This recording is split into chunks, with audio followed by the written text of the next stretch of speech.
Bino vit à Timor-Leste, pays qui parle portugais. Bien avant qu'il ait l'âge de parler, sa mère souhaitait qu'il apprenne l'anglais dans une école internationale. Elle savait que cela pourrait coûter très cher, mais c'était le seul moyen de trouver des professeurs qui puissent enseigner en anglais. Elle voulait préparer Bino au mieux pour qu'il aille à l'université ou choisisse de travailler dans le commerce international. Après avoir trouvé plusieurs écoles internationales qui coûtaient très cher, le père de Bino vit un panneau sur la barrière d'une église représentant l'école internationale adventiste de Timor-Leste. Il téléphona à cette école pour obtenir davantage d'informations et apprit que celle-ci coûtait moins cher que les autres écoles qu'il avait visitées. C'est pourquoi, lorsque Bino fut prêt à aller à l'école, ses parents l'inscrivirent à l'école internationale adventiste. Lorsque Bino rentrait chez lui après l'école, sa mère lui demandait de lui enseigner les mots d'anglais qu'il avait appris. Mais l'anglais ne fut pas la seule chose que Bino apprit à cette école. Il apprit aussi les histoires bibliques et raconta à sa mère les histoires de David et Goliath, de Jonas et du grand poisson, et de Jésus et du garçonnet dont le repas servit à nourrir plus de 5000 personnes.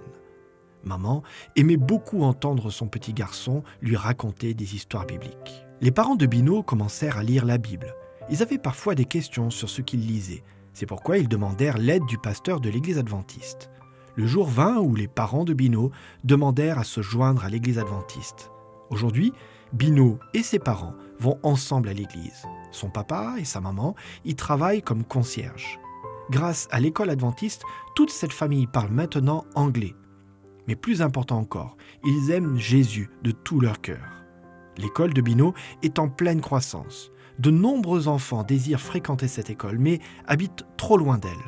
C'est pourquoi on construit un internat pour que les élèves puissent loger dans leur école, suivre des cours et apprendre à connaître Jésus.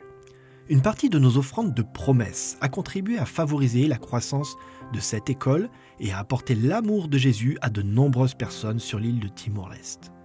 Chaque fois que nos offrandes de promesses sont réparties d'après la suggestion du plan des offrandes combinées, nous sommes en partenariat avec Jésus pour atteindre les gens pour lui, non seulement là où nous adorons Dieu, mais aussi régionalement et internationalement. D'après la suggestion de ce plan, de 50 à 60% de nos offrandes servent à soutenir financièrement la mission de l'Église locale, de 20 à 30% à soutenir les besoins missionnaires régionaux supervisés par la mission, la fédération, l'union ou la division, et 20% sont envoyés au Fonds missionnaire mondial qui répond équitablement aux besoins de tous les projets. Initiatives et institutions missionnaires approuvées dans le monde entier. En suivant cette suggestion du plan des offrandes combinées, nous répondons à l'invitation de Jésus d'atteindre le monde entier par l'Évangile.